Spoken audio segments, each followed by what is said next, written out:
नमस्कार साथियों। देखिए, हिंदी हम तो पीछे ही छोड़ रहे हैं। मतलब कहने का ये है कि जैसे हिंदी हमने पढ़ा, हिंदी में पढ़ा था हमने क्या, हिंदी में पहले पढ़ा शब्द युग्म, फिर हिंदी साहित्य से रिलेटेड कुछ वीडियोज देखे हमने, फिर हमने पढ़ा हिंदी में संधि। संधि हमें लगता है सब लोग पारंगत हो गए, इसलिए संधि वाला वीडियो बहुत ही कम लोगों ने देखा। जिन्होंने देखा भी उन्होंने कोई फीडबैक भी नहीं दिया। कुछ लोगों की हमने जब पोलिंग कराया था, वोटिंग कराया उसमें, तो उसमें लोगों ने कहा कि मुझे संधि पढ़ना है और शुरुआत से पढ़ना है और उनके उदाहरण भी पढ़ना है। मान लो अगर 2 ही लोग देखते हैं तो कम से कम उनको कमेंट करना चाहिए। अब देखे चाहे 100-200 हो, लेकिन कमेंट किसी ने नहीं किया कि अच्छा है कि बुरा है, कि और सुधार करने की ज़रूरत है। खैर कोई बात नहीं। आज हम क्या पढ़ेंगे? आज हम पढ़ेंगे संधि के उदाहरण, स्वर संधि के उदाहरण। क्योंकि स्वर संधि पढ़ा, स्वर संधि में हमने क्या पढ़ा, तो सबसे पहले मैं बता दूं आपको। पहले हमने पढ़ा संधि के बारे में जाना, फिर संधि के बारे में हमने जाना कि स्वर संधि, व्यंजन संधि और विसर्ग संधि, ये जाना। फिर स्वर संधि में हमने कौन कौन से संधियों के बारे में पढ़ा।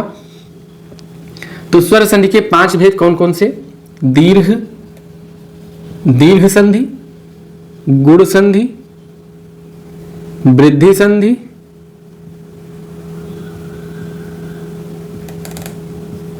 वृद्धि संधि और एड संधि, और फिर लास्ट कौन सा है? आयादी संधि, आयादी संधि। इनके बारे में हमने पढ़ा। इनके बारे में जैसे दीर्घ संधि में क्या होता है ये पढ़ा कि इसमें जो सेम सजातीय जो स्वर होते हैं उनका योग होता है आ से लेकर री तक। आ से लेकर री तक मतलब 4 स्वर जो हैं आ से लेकर री तक, इनका सजातीय जो योग होता है वो होता है जैसे आ का, ई का, ऊ का, री का। फिर दीर्घ संधि के बाद हमने पढ़ा गुण संधि कि इनका आ से लेकर ऊ तक मतलब आ का, ई से। मैंने बताया था कि जैसे लिखा था आ ई ऊ री ए आए अंग और नहीं ओ आओ है, ओ आओ। अंग आह नहीं है, वो अयोग व आ है। तो पहले हमने क्या पढ़ा? पहले यहां से हमने ऐसे कहा कि ये सजातीय स्वरों का योग हो जाता है। री का भी हमें बताया कि री जुड़ के दीर्घ री बन जाता है। ये हो गया हमारा स्वर संधि। फिर हमने कहा कि आ ये उठता है अपने खानदान से, कहता है हम अपने यहाँ की शादी इनके यहाँ करेंगे, इनके यहाँ करेंगे और इनके यहाँ करेंगे। तत्पश्चात क्या जन्म होता है? आ का ई से जब योग होता है तो बनता है ये, आ का ऊ से योग होता है तब बनता है वो, और आ का री से होता है तो बनता है अर। तो ये हो गया हमारा कौन सा? गुण संधि, गुण संधि। क्रम यही होना चाहिए। फिर क्या होता है? वृद्धि संधि। वृद्धि संधि में क्या होता है? इनका योग किससे होता है? इनका योग होता है ए आय से और वो आओ से। इनका योग होता है ए आए वो आओ। मतलब इनके बाद अगर कोई शब्द ये आते हैं ए आए ओ आओ आता है तो क्या हो जाता है? वृद्धि संधि। फिर क्या होता है? एक बार यहां तक होता है, पहले यहां तक अपने आप में होता है योग, फिर इनका योग यहां से यहां तक होता है, फिर इनका योग यहां से इसमें और इसमें होता है। किस तरह से वृद्धि संधि है? वृद्धि संधि के बारे में भी बता दूं मैं आपको। जरा मैं ब्लैक पेन यूज कर लूं कि आ या आ का योग किससे हुआ? जब इनसे हुआ। चलिए, धोखा दी गई।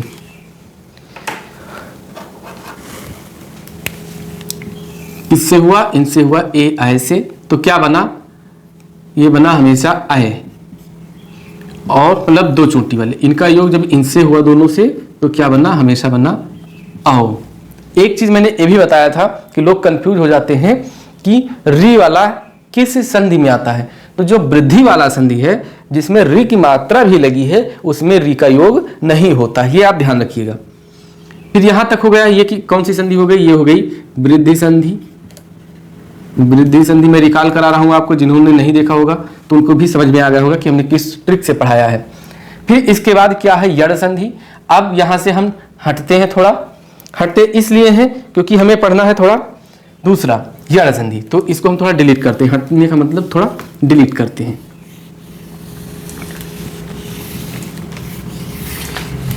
क्या हमने देखा दीर्घ संधि, गुण संधि, वृद्धि संधि। अब क्या पढ़ना है हमें? यड़ संधि। यड़ संधि का क्या नियम था? यड़ संधि का नियम ये था कि ये जो बीच वाले हैं इन्होंने कहा, मतलब बगावत कर दिया। इन्होंने कहा, इन दोनों ने कहा कि हमसे अगर चाहे इधर वाले आए और चाहे इधर वाले आए, हमसे, और इन्होंने कहा कि हमसे, और इन्होंने कहा कि हम अकेले हैं तो क्या हुआ, हमसे भी। कहा हमारे बाद अगर कोई भिन्न स्वर आएगा, भिन्न स्वर का मतलब आप समझ रहे हैं? भिन्न स्वर का मतलब कि, भिन्न स्वर मतलब कि ये स्वर ना हो, इसके बाद चाहे जो हो। इन्होंने कहा कि मेरे बाद अगर कोई भिन्न स्वर आएगा तो मैं किस में बदल जाऊंगी? तो इन्होंने कहा या में बदल जाऊंगी, या में। और मात्रा किसकी ले लूंगी? उस स्वर की मात्रा ले लूंगी। मात्रा जो स्वर आएगा उसकी, जो स्वर आएगा उसी की। सब क्लियर होगा बहुत आसानी से, थोड़ा सा आप धैर्य बनाए रखिए। ऊ ने क्या कहा कि मेरे बाद अगर कोई आया तो मैं किस में बदल जाऊंगा? मेरे बाद अगर कोई भिन्न स्वर आया, भिन्न स्वर मतलब ऊ के अलावा कोई भी आया तो मैं किस में बदलूंगा? मैं बदलूंगा वा में। आधा वा हलंत लग गया, मतलब स्वर रहित वा है। और मात्रा, मात्रा उस स्वर की, उस स्वर की जो स्वर आएगा। अब आप मन में ये न लाओ कि व्यंजन आ जाए। व्यंजन कैसे आएगा? जब हम स्वर संधि का योग कर रहे हैं तो स्वर ही आएगा। फिर री ने कहा कि मेरे बाद कोई भी भिन्न स्वर आया, मतलब कोई भी भिन्न स्वर आया तो मैं किस में बदलूंगी? मैं बदलूंगी रा में। और मात्रा, मात्रा जो स्वर आएगा उसकी, जो स्वर आएगा उसकी। ये हो गया। फिर इन्होंने क्या कहा? ये कौन सी संधि हो गई? तो ये संधि हो गई, ये पूरा सिस्टम यड़ संधि। कोई याद कर रहा है? यड़ संधि दिख रहा है लेकिन थोड़ा हल्का दिख रहा है, कोई बात नहीं, थोड़ा मार्कर हम बोल्ड वाला यूज कर लेते हैं। ये हो गया यड़ संधि। अब कौन सी संधि बची? पांचवी जो संधि है स्वर संधि के अंतर्गत, वो बची है अयादि संधि। तो अयादि संधि भी पढ़ लेते हैं, थोड़ा रिकॉल करते हैं। पढ़े हमने, बड़ा डीपली हमने पढ़ा है, 3 वीडियो संधि के पढ़े, जिन्होंने नहीं देखा होगा तो वो देख सकते हैं। और हमें नहीं लगता कि इतनी आसानी से, मतलब इतने सरल तरीके से कहीं आपने पढ़ा होगा। अब अयादि संधि का क्या मतलब है? कहने का उसका ये भी मतलब है कि हमारे बाद कोई ना आए। जैसे गांव में कहते हैं कि हमारे खेत से मत निकलना है, हमारे द्वारे पर से मत निकलना, ऐसे यहाँ भी कह रहे हैं कि हमारे बाद भी सब अपनी अपना कर रहे हैं। ए और आए, ओ और आओ, ये कह रहे हैं कि हम हैं तो चार और चारों अलग अलग हैं। एक कहावत है, लीक लीक तीनों चलें, कायर कूत कपूत, और बिना लीक तीनों चलें, शायर सिंह सपूत। तात्पर्य यह है कि लीक लीक मतलब एक ही रास्ते से अगर आप जा रहे हैं, 3 ही लोग हैं जो हमेशा एक ही रास्ते पर चलेंगे। या तो वो कायर होंगे तो वो डर करके चलेंगे एक ही रास्ते से कि इधर चलो एक ही रास्ते पर वरना हम मारे जाएंगे, और या तो कूत होंगे, कायर कूत मतलब दुष्ट होंगे, या तो कपूत होंगे, कपूत मतलब जो दुष्ट बेटा होता है। और बिना लीक तीनों चलें, शेर देखो कभी एक रास्ते पे नहीं चलता है, शेर कभी एक रास्ते पे साथ में नहीं चलते, नहीं भैया चलो हमारे साथ वरना हम मारे जाएंगे। ना तो शायर एक रास्ते पे चलता है, शायर भी मस्त मौला इंसान, जिधर जाओ उधर अपनी शायरी फेंकता रहता है। शायर, सिंह और सपूत, और जो सच्चे पूत हैं मतलब सुपुत्र हैं, सपूत मतलब जो अच्छा बेटा है या अच्छा इंसान है, उसे भी एक लीक पे चलने की जरूरत नहीं है कि किसी का सहारा ले, वो अपने दम पर ही आगे बढ़ता है। तो ये लोग क्या है? ये लोग भी सपूत हैं। कहेंगे कि हम 4 लोग, हम चारों अलग अलग चलेंगे। किस तरह से अलग अलग? तो ये कह रहा है कि अगर मेरे बाद कोई आया भिन्न स्वर, यहां बना देता हूं, ए, आए, ओ और आओ, 4 हैं, चारों की अलग अलग कंडीशन क्या कहते हैं? ये कह रहा है मेरे बाद कोई भिन्न स्वर, भिन्न स्वर। ये कह रहे मेरे बाद कोई भिन्न स्वर, मतलब सब कह रहे हैं कि मेरे बाद भिन्न स्वर, मतलब मेरे बाद मैं नहीं, और मैं नहीं तो कौन बे? अच्छा तू नहीं तो कौन बे? स्वर संधि भिन्न स्वर, और ये भी भिन्न स्वर। एक का कहने का मतलब है कि मेरे बाद कोई भिन्न स्वर आएगा तो मैं किस में बदलूंगा? मैं बदलूंगा आया में। आया मात्रा उसी स्वर की। आय कह रहा है कि मेरे बाद कोई भिन्न स्वर आएगा तो मैं बदलूंगा आय में। आय में। ओ कह रहा है कि मेरे बाद कोई भिन्न स्वर आएगा तो मैं किस में बदलूंगा? वा में, नहीं अव में। और अव कह रहा है मेरे बाद कोई भिन्न स्वर आएगा तो मैं किस में बदलूंगा? तो मैं बदलूंगा आव में। आय आय आओ आओ, आय आय आओ आओ, वही तो लिखा है, देखो पढ़ो इसको जरा। आय आय ओ आओ, तो आओ आओ आओ आओ आय आय, इस तरह से इसको आप कोरिलेट कर सकते हैं। तो ये हो गया हमारा कौन सा संधि का नियम है? तो ये हो गया अयादि संधि। अयादि। अयादि में भी संधि है, देख लीजिए किस तरह से इसका हम पोस्टमार्टम करते हैं। अय प्लस आदि, अय प्लस आदि, जो अयादि शब्द बना है इसमें भी संधि है। अय प्लस आदि, यहाँ पे आ है और यहाँ पर भी आ है, दोनों मिलकर क्या बन गए? आ। तो क्या हो गया? दीर्घ संधि का ये उदाहरण है। अभी इसको पढ़ते। अब हम क्या पढ़ेंगे? हम पढ़ेंगे दीर्घ संधि। दीर्घ संधि के उदाहरण, और जितने उदाहरण हैं उनको हम पूरा एक यानी ये क्रैश कोर्स टाइप में हम रिवीजन कर डालेंगे और उनको तोड़ने का देख लेंगे किस तरह से वो टूटते हैं, किस तरह से जुड़ते हैं। फिर गुण संधि, यड़ संधि, वृद्धि संधि, यड़ संधि, अयादि, मतलब स्वर संधि के सारे उदाहरण पढ़ डालेंगे। अगर आपका सपोर्ट अच्छा रहा तो व्यंजन संधि शुरू करेंगे, मतलब रिस्पांस, सपोर्ट नहीं, सपोर्ट तो आप कर ही रहे हैं, रिस्पांस, सपोर्ट रिस्पांस में अलग अलग हम मानते हैं, क्योंकि सपोर्ट तो आप सब लोग करते हैं, लेकिन कौन सा वीडियो, कौन सा सब्जेक्ट आपको चाहिए उस हिसाब से आपका रिस्पांस रहता है, तो वो मैं देखूंगा। तो हेडिंग डाल लीजिए स्वर संधि के उदाहरण। और कौन सा स्वर? दीर्घ। दीर्घ स्वर संधि के उदाहरण। ज्यादा ऊपर तो नहीं लिख गया, समस्या ए भी है और ये भी है, बहुत ऊपर लिख गया। क्या करना है? दीर्घ स्वर संधि के उदाहरण, स्वर संधि के उदाहरण। दीर्घ संधि का नियम क्या है हमने पढ़ा, क्या पढ़ा? एक बार क्विक रिवीजन। क्या? आ या आ के बाद, आ या आ आए तो क्या होगा? आ। ई या ई के बाद, बाद। ई या ई आए तो क्या होगा? ई। ऊ या ऊ के बाद, ऊ या ऊ आए तो क्या होगा? ऊ। री के बाद जब री आएगा तो क्या होगा? री, दीर्घ री हो जाएगा। ये नियम है। अब उदाहरण इनका हम पढ़ेंगे किस तरह से। उदाहरण सबसे पहले हम क्या लेते हैं? सबसे पहले एक लेते हैं जो सबसे सही उदाहरण क्या है? उदाहरण हम लेते हैं विद्यालय और ये सब शिक्षालय, ये सब पढ़ लेते हैं, आपको बता दें क्योंकि बेसिक वही है। तो विद्या धन आलय, विद्या धन आलय। तो विद्या में देखिए आ की मात्रा है यहाँ पर, तो आ निकाल लेंगे। यहाँ पर बी प्लस दा और यहाँ पे आधा या भी है। विद्या किस तरह से वर्ण विच्छेद पूछ लिया जाए तो क्या करेंगे आप? वी आधा दा और फिर आधा या, फिर पूरा आ। इस आ को हमें जोड़ना है, बिल्डिंग मटेरियल है ये संधि के लिए। और फिर यहाँ पे आ है और फिर इधर कर देते हैं हम ला और प्लस या। तो आ के बाद आ गया हमारा। देखिए दीर्घ संधि में कोई मैच कर रहा है, देखो ये मैच कर रहा है कि आ के बाद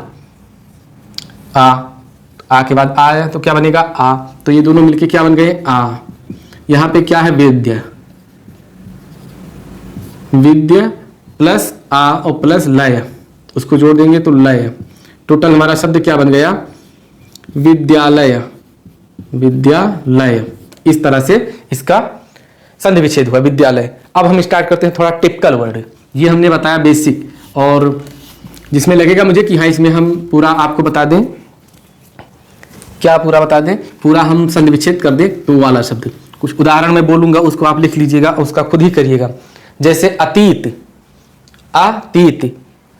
तो अतीत में क्या है? देखो यहाँ पे लिखूं, अतीत।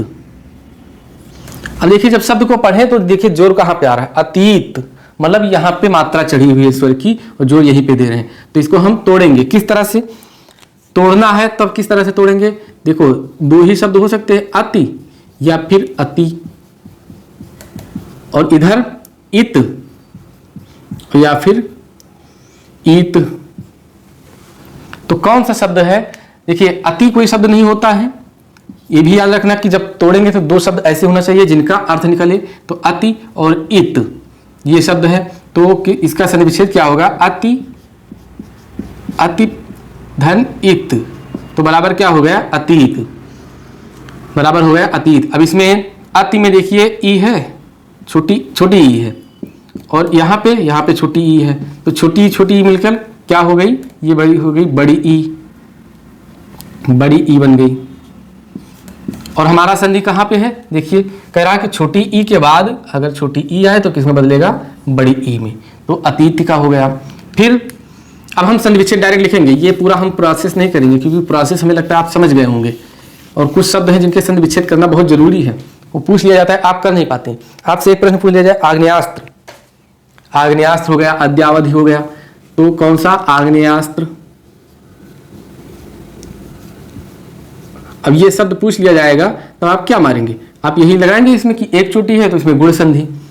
तो आग्नेयास्त्र को हम क्या करते हैं, पहले हम इसका संधि विच्छेद करते हैं, आग्नेय, आग्नेय प्लस अस्त्र, आग्नेयास्त्र।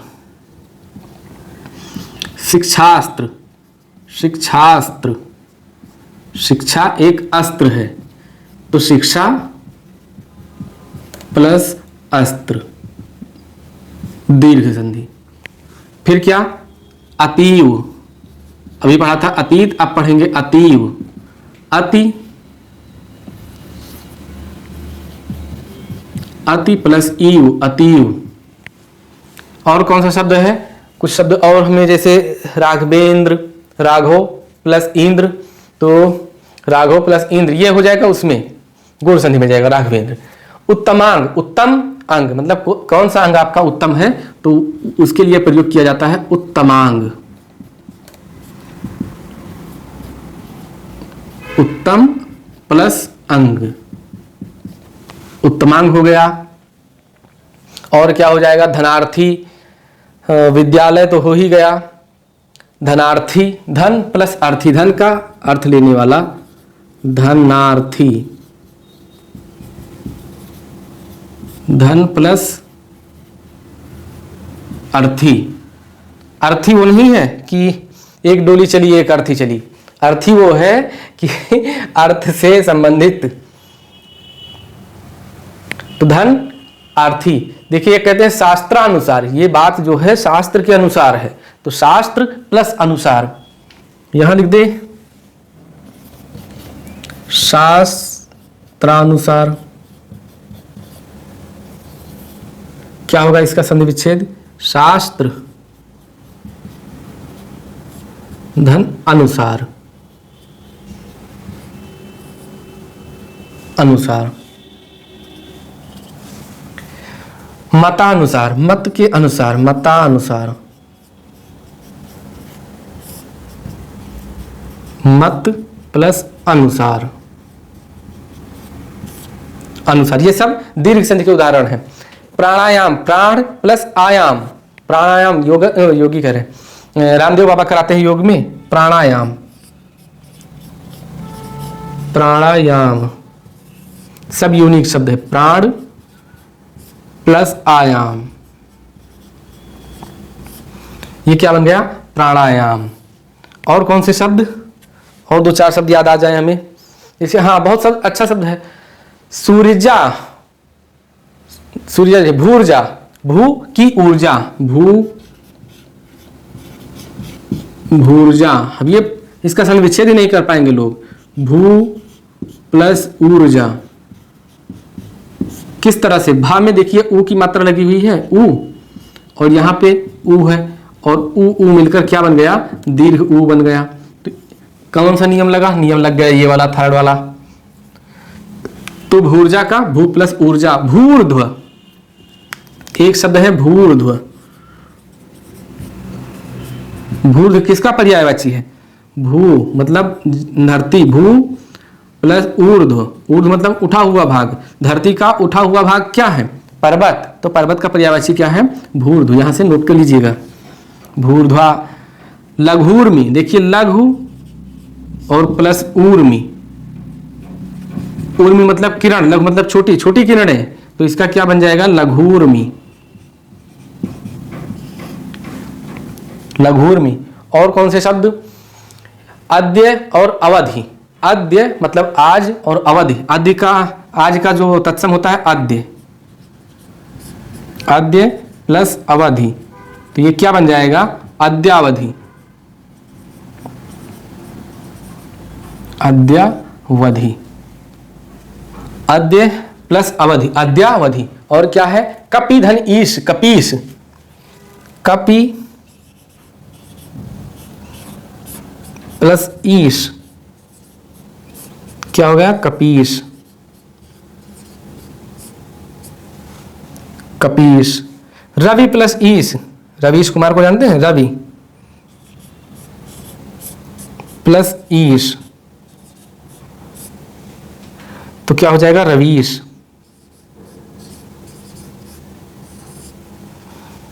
और क्या?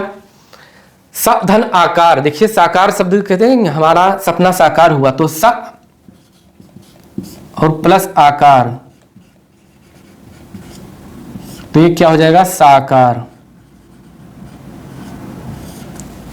समाचार, समाचार में संधि नहीं है, समाचार में है कौन सा? सा प्लस आकार, थोड़ा नीचे हो गया है, कोई बात नहीं। समाचार है संयोग, संधि नहीं है। कुछ शब्द और देखिए, वीडियो चाहे जितना लंबा हो जाए कोई बात नहीं, इसमें हम दीर्घ संधि के शब्द पढ़ लेंगे। जैसे धर्मांध, कहते हैं धर्म में अंधे हो गए, तो धर्म और प्लस अंध दोनों मिलकर बना क्या हो गया? धर्मांध। कौन सी संधि? ये संधि हो गई, संधि होगी कौन सी? ये हो गई दीर्घ संधि। धर्माधर्म, धर्माधर्म, ये संधि पूछ लिया जाता है। धर्माधर्म, धर्माधर्म में कौन सी संधि है? और पूछ लिया जाता है धर्माधर्म में कौन सा समास है? तो समास है द्वंद्व समास, क्योंकि इसका संधि विच्छेद देख लिए, धर्म, धर्म प्लस अधर्म, धर्म प्लस अधर्म। यहां मां में लगा है आ और यहां पर है आ, दोनों आ मिलके आ हो गया। और धर्म और अधर्म, इसका संधि समास विग्रह अगर होगा धर्माधर्म का, तो धर्म और अधर्म, तो इससे बनता है धर्माधर्म। इंपॉर्टेंट है, इसको मार्क कर लीजिए, पूछा जा सकता है। रत्नाकर, रत्न प्लस आकर, रत्नाकर, किसका पर्यायवाची है? रत्नाकर, तो रत्नाकर, रत्नाकर नहीं, रत्नाकर, यह है समुद्र का पर्यायवाची। रत्न प्लस आकर, क्या हो गया? रत्नाकर। कारागार, कारा प्लस आगार, आगार, आगार मतलब होता है, कारागार मतलब होता है जेल, कारा मतलब लकड़ी और आगार मतलब घर, लकड़ी का घर, कारागार, तो क्या हो जाएगा? कारागार, कारागार। फिर कौन सा शब्द बचा? शब्द तो बहुत बचे हैं, लेकिन कौन कौन से हमें पढ़ना है? जैसे परमाधर्म, परम और परम प्लस अधर्म, परम अधर्म, या कह लीजिए एक शब्द और बनता है ऐसे, परमार्थ, परम प्लस अर्थ, परम प्लस अर्थ क्या हो जाएगा? परमार्थ। ये दोनों यहाँ पे आ जुड़ के आ बन जाएंगे। किस संधि का? हम दीर्घ संधि ही पढ़ रहे हैं और कोई उदाहरण नहीं बताएंगे, इसको आप नोट कर लीजिएगा। फिर एक शब्द है विद्यानुसार या विद्यानुसरण। विद्यानुसार, हमने किस अनुसार पे बात किया? विद्यानुसार, तो हम कह सकते हैं विद्या प्लस अनुसार, और यहीं पे हम कह सकते हैं विद्या प्लस अनुसरण, तो विद्यानुसरण, अनुसरण, दोनों शब्द बन जाएंगे। विद्यानुसार, यहां पे विद्यानुसरण, विद्यानुसरण। और कोई शब्द? देवी इच्छा, बहुत अगर ये शब्द आ गया तो कंफ्यूज हो जाएंगे। देवी की इच्छा, देवी प्लस इच्छा, क्या हो जाएगा? देवीच्छा, देवीच्छा, चा लिखना है, यहां पे ता बन गया है। देवीच्छा, देवी की इच्छा। कदापि, कदा प्लस अपि, कदापि। कुशासन बहुत अच्छा शब्द है और ये दो संधि में इसमें होता है, तो कुशासन, कुश, कुश प्लस आसन, कुश प्लस आसन, कुशासन। और कुशासन हो गया, कदापि हो गया, और कौन सा? कदापि नहीं हुआ, कदापि, कदापि, कदा प्लस अपि। अपि मतलब क्या होता है? अपि मतलब भी होता है। फिर क्या? देखिए, जानकीश, जानकीश किसका नाम हो सकता है? जानकी के स्वामी श्री राम जी का नाम हो सकता है। जानकीश कितना अच्छा नाम है, जानकीश, जानकी, जानकी प्लस ईश। देखिए, जनक से बना जनकपुर और जनक से बना जानकी। जनक में जब ई लगा, ई लग जाता है तो पुत्री हो जाती है, तो जनक की पुत्री जानकी। और फिर जब जानकी में ईश लग गया तो पत्नी बन जाती हैं, तो जानकीश मतलब किसकी, किसके पति हैं, ईश लग गया तो मतलब स्वामी बन जाते हैं। तो जानकीश, जानकी के ईश कौन है? स्वामी कौन है? जानकी के स्वामी है श्री राम जी, मतलब सीता जी के स्वामी कौन है? श्री राम जी। जानकी किसका अर्थ है? तो जानकी पर्यायवाची है सीता जी का। फिर एक शब्द और ऐसे आ जाता है, पितृण। री का जब हम जोड़ते हैं तो पितृण, पितृ, पितृ प्लस ऋण, पिता का ऋण, तो ये किस शब्द में इस्तेमाल होता है? पितृण, इसको कह सकते हैं पितृण।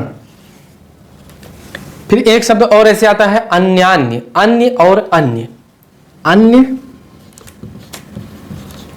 अन्यान्य, पहले लिखिए अन्यान्य, तो अन्य प्लस अन्य। यहां पे आ और यहां पर आ दोनों मिलके जुड़ गए, क्या बन गया? बड़ा आ, जिसको दीर्घ आ कहते हैं, और शब्द क्या है? अन्यान्य। कुछ और उदाहरण मैं याद करता हूं, इसको आप तब तक नोट कर लीजिए। देखिए, एक है अधिकाधिक, कहते नहीं, अधिक से अधिक, अधिकाधिक, अधिकाधिक हो गया। शास्त्रार्थ हो गया, जो कालिदास जी ने किया था विद्योतिमा के साथ अपनी पत्नी। परम अधीन या पराधीन, हाँ पराधीन, पर प्लस अधीन। अधीन शब्द नहीं होता है, आधीन होता है। आधीन, किसके अधीन है आप? कि अधीन है, किसके अधीन है? अधीन शब्द नहीं होता है। अधीन तब बनता है जब स्व और प्लस अधीन मिलता है, अभी यही क्लियर हो जाएगा। पर प्लस अधीन, मेन शब्द है अधीन। यहां पे आ और यहां पे आ दोनों मिलके क्या बनता है? आ बनता है। तो इसका क्या बन जाता है? संधि, संधि होता है तब बन जाता है पराधीन। पराधीन, सपने सुख नाही, मतलब अगर आप गुलाम हैं तो आप सपने में भी नहीं सोच सकते कि आप सुखी रहेंगे। स्वाधीन, स्व प्लस अधीन, अधीन क्या हो जाएगा? स्वाधीन। अधिकाधिक, एक शब्द है अधिकाधिक, अधिकाधिक, अधिक प्लस अधिक, अधिक, अधिकाधिक। एक शब्द और आता है दीपावली, बहुत अच्छा शब्द, आप लोग कर नहीं पाएंगे दीपावली, करेंगे तो गलत।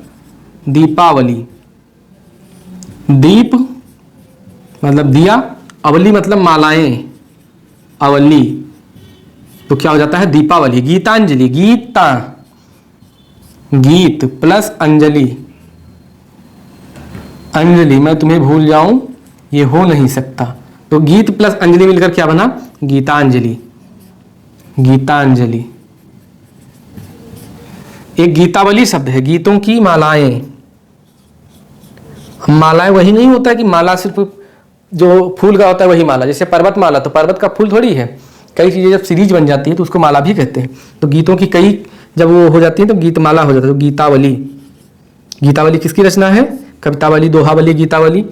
तो गीतावली से आप पूरा कर लेंगे, कविता प्लस अवली, तो गीत प्लस अवली, गीतावली, गीत प्लस अवली, गीतों की मालाएं, और यहीं पे हम लिख देते हैं आपको कवितावली, कविता प्लस अवली, कवितावली, दोहावली, दोहा प्लस अवली, इसका संधि विच्छेद होगा। इसको आप एक बार स्क्रीनशॉट लीजिए और फिर मैं और जो बच्चे हैं वो बता दूं। देखिए समय बहुत ज़्यादा हो गया, वीडियो की लेंथ ज़्यादा हो गई, इसीलिए मैंने सोचा पहले लिख लिख के अब मैं बता दूं। इसका संधि विच्छेद, पहले धर्मात्मा, ये सुना होगा नाम, तो क्या धर्म प्लस आत्मा, कौन सी संधि? दीर्घ संधि। ये सब दीर्घ संधि के उदाहरण ही पढ़ रहे हैं। विद्या अनुराग, विद्या अनुराग मतलब क्या होता है? अनुराग मतलब होता है प्रेम, तो विद्या अनुराग मतलब विद्या का प्रेम, विद्या प्लस अनुराग, अनुराग। मायाधीन मतलब माया के अधीन कौन रहता है? आप सभी तो हैं, हम भी तो हैं, माया प्लस अधीन, अधीन। गदाघात, गदाघात खाए हो कभी हनुमान जी का? नहीं खाया हो, मत खाना। गदा प्लस आघात, गदा प्लस आघात, आघात। वार्तालाप, वार्तालाप को इंग्लिश में क्या कहते हैं? डायलॉग, तो वार्ता, वार्ता प्लस आलाप। स्वयंभूदय, तो इसका क्या होगा संधि विच्छेद? इसका होगा स्वयंभू, स्वयंभू और प्लस उदय, यहां से इसका संधि विच्छेद होगा। इसको जरा इंपॉर्टेंट टिक करिएगा, स्वयंभूदय। वधूर्मी, बहुत पूछा जाता है, वधू और प्लस ऊर्मी, क्या हो जाएगा? वधूर्मी। उर्म मतलब किरण या प्रकाश, वधूर्मी किरण होता है, वधु ऊर्मी मतलब तरंग या ऊर्मी, ऊर्मी मतलब होता है तरंग या किरण, तो वधु की ऊर्मी, वधु की किरण या वधु का तरंग, वधूर्मी। फिर क्या होता है? फिर इसमें है आत्मानंद, तो आत्मा का आनंद, आत्म प्लस आनंद कह लीजिए, आनंद। आत्म प्लस आनंद क्या बन जाएगा? आत्मानंद। अभीष्ट, अभी प्लस इष्ट, अभीष्ट। रविंद्र, रविंद्र का रवि प्लस इंद्र, रवि प्लस इंद्र, तो रविंद्र हो गया। एक और है जैसे क्या? मुनीन्द्र, तो मुनि प्लस इंद्र हो जाएगा मुनीन्द्र। लक्ष्मी इच्छा, तो लक्ष्मी इच्छा किसकी है? लक्ष्मी इच्छा हमारी भी है और आपकी भी है, मतलब लक्ष्मी की इच्छा, लक्ष्मी की इच्छा हम लोग भी रखते हैं। लक्ष्मी मतलब रुपया भैया। महती इच्छा मतलब बहुत बड़ी इच्छा, महती प्लस इच्छा, तो इसको क्या कह दिया गया? महती इच्छा। गिरीश, गिरि प्लस ईश, गिर मतलब पर्वत, पर्वतों के स्वामी कौन? भगवान शंकर, तो गिरीश किसका नाम है? भगवान शंकर का पर्यायवाची। रजनीश, रजनी मतलब होता है रात, तो रजनीश। दिन के स्वामी कौन? दिन के स्वामी सूर्य और रात के स्वामी चंद्रमा, तो रजनीश, तो हो जाएगा रजनी प्लस ईश, ईश मतलब स्वामी, तो क्या हो जाएगा? रजनीश। किसका है ये? चंद्रमा का पर्यायवाची है। महिष, मही प्लस ईश, महिष। नदीश, नदी प्लस ईश, किसका पर्यायवाची है ये? नदी प्लस ईश, यह है समुद्र का पर्यायवाची। नदियों के स्वामी, नदियां आखिरकार कहां जाके मिलती हैं? समुद्र में।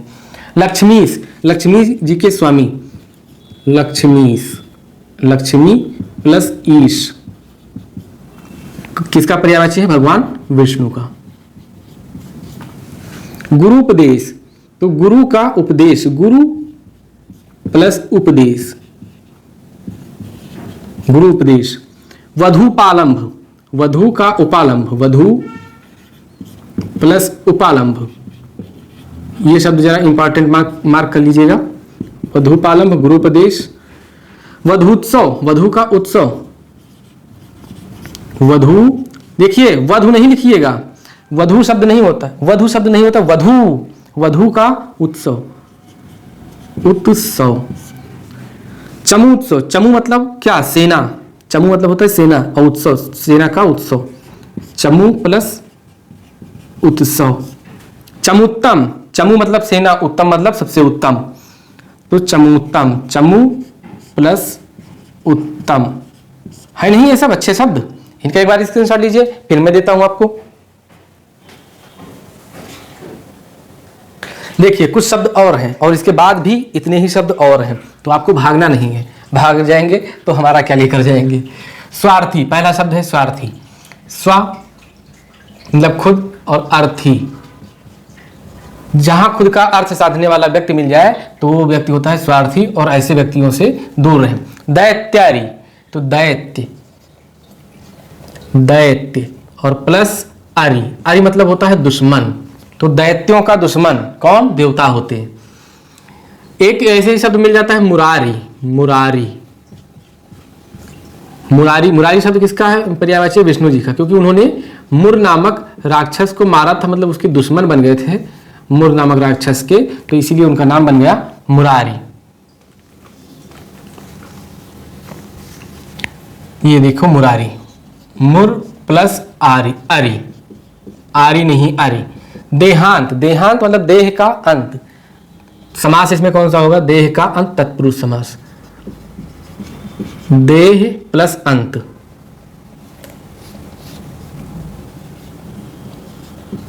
लिखता कुछ और हूं, लिख कुछ और जाता है, बहुत गर्मी लग रही है। शरणार्थी, शरणार्थी पूछ लिया जाता है तो इसका पर्याय विच्छेद क्या होगा, शरण में आया हुआ, शरणार्थी, शरण प्लस अर्थी। सूर्यास्त, सूर्य का अस्त, तो सूर्य प्लस अस्त, किसके पर्यायवाची है सब, ये किसका संधि विच्छेद है, ये है दीर्घ संधि का। वीरांगना, वीर प्लस अंगना, वीर प्लस अंगना। वेदांत, वेद प्लस अंत, अटपटा तो नहीं लग रहा, मैं जो प्लस बोल देता हूं। वेदांग, वेद प्लस अंग। वेदांग कुल कितने हैं, 6 हैं वेदांग, प्रश्न पूछ लिया जाता है, कौन सा वेदांग इसमें नहीं है। कल्प, शिक्षा, निरुक्त, व्याकरण, ज्योतिष और कल्प, शिक्षा, निरुक्त, व्याकरण, ज्योतिष और छंद, ये 6 व्याकरण, 6 वेदांग है। रामावतार, राम प्लस अवतार, इसी तरह से आप बना सकते हैं कृष्णावतार, कृष्ण प्लस अवतार, कृष्ण प्लस अवतार। स्वार्थ का स्व अर्थ तो हो जाएगा स्वार्थ। देवार्चना, देव, देवों की अर्चना, अर्चना पूर्ण सिंह नहीं, अर्चना मतलब होता है पूजा अर्चना। सत्यार्थी, सत्य प्लस अर्थी, कैलाश सत्यार्थी को नोबेल मिला था 2014 में, हमारे भारतीय है कैलाश सत्यार्थी, सामाजिक एक्टिविस्ट है, मतलब सोशल एक्टिविस्ट। परमाणु, परम प्लस अणु, परम प्लस अणु। इस पसीने को देखकर बस यही लगता है कि जो पानी से नहाते हैं वो इतिहास बदलते हैं, हम पसीने से नहा रहे हैं, पानी से नहाने वाले इतिहास बदलने लगे, अरे यार गलत हो गया। जो पानी से नहाते हैं वो सिर्फ लिबास बदलते हैं, लिबास मतलब कपड़े बदलते हैं। अर्धांगिनी, अर्ध प्लस अंगनी, अर्ध प्लस अंगनी। जल्दी से आप लोग वीडियो बनिए, आप लोगों को आपकी अर्धांगिनी मिले। अर्धांगिनी। अधिकांश, अधिक प्लस अंश, अधिक प्लस अंश, दीर्घ स्वर संधि। शुभारंभ, शुभ प्लस आरंभ, शुभ प्लस आरंभ। विस्मयादि, विस्मयादि एक अव्यय भी है, तो विस्मय प्लस आदि, विस्मय प्लस आदि।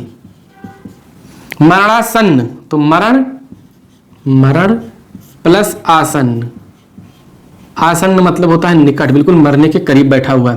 न्यायालय, न्याय प्लस आलय, न्याय प्लस आलय। नीलाकाश, नीला प्लस आकाश, नीला प्लस आकाश। बहुत गर्मी लग रही भाई। शिवालय, शिव प्लस आलय, थोड़ा सा तबियत सही हुई थी फिर इतनी गर्मी में काम करें। शिव प्लस आलय। शिवा मतलब जानते हो क्या होता है, शिवा मतलब होता है पार्वती और शिव मतलब भगवान शंकर। परमाणु, देखिए अणु और परमाणु में कौन बड़ा होता है, अणु और परमाणु में, परमाणु में कौन बड़ा होता है, बड़ा होता है अणु और सबसे छोटा क्या है, परमाणु, इसीलिए उसका नाम रखा गया है परम अणु, परमाणु। बस दोस्तों इतने और बचे हुए हैं और हमें लगता है इतना आप पढ़ लेंगे, इसके बाद आपको पढ़ने की जरूरत नहीं पड़ेगी। थोड़ा पानी पी लें।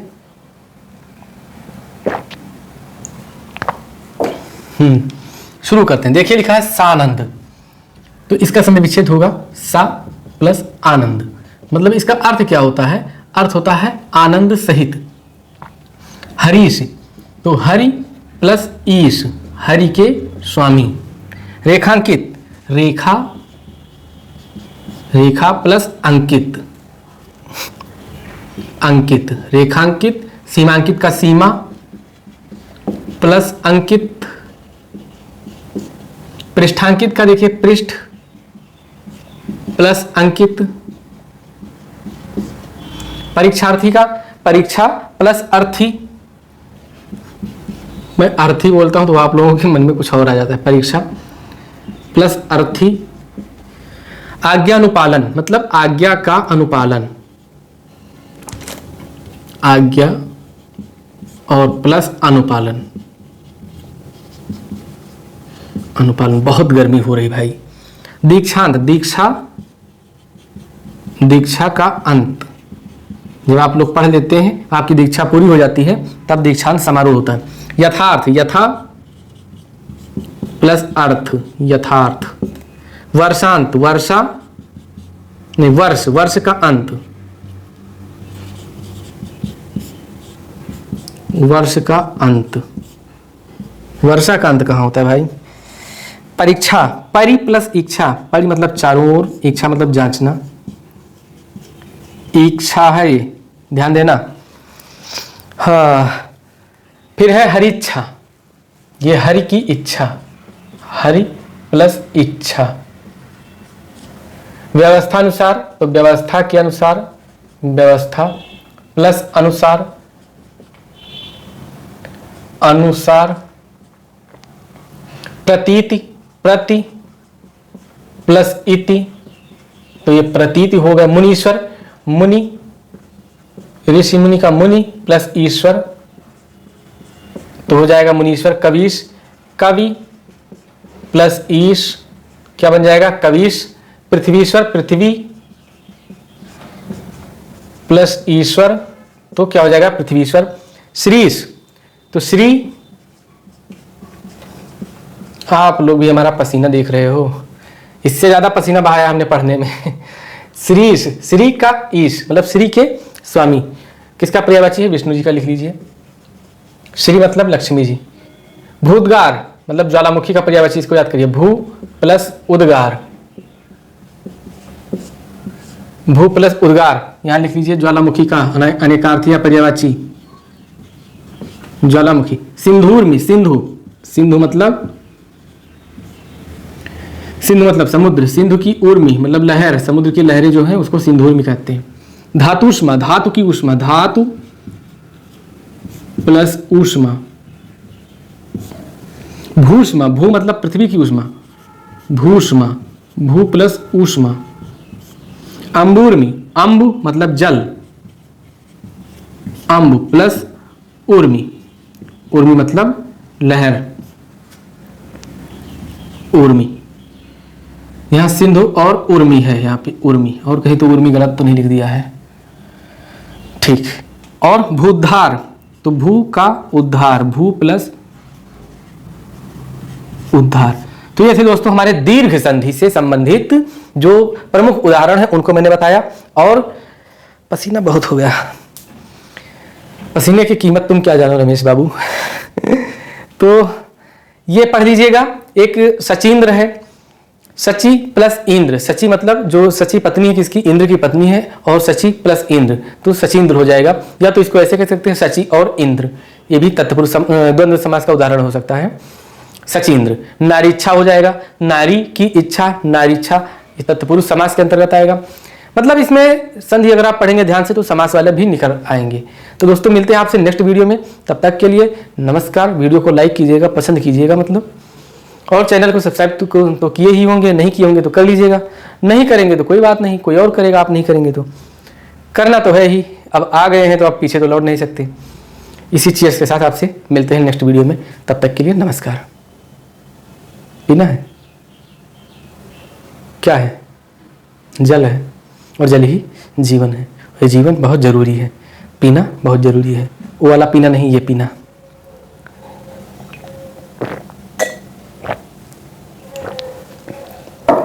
धन्यवाद।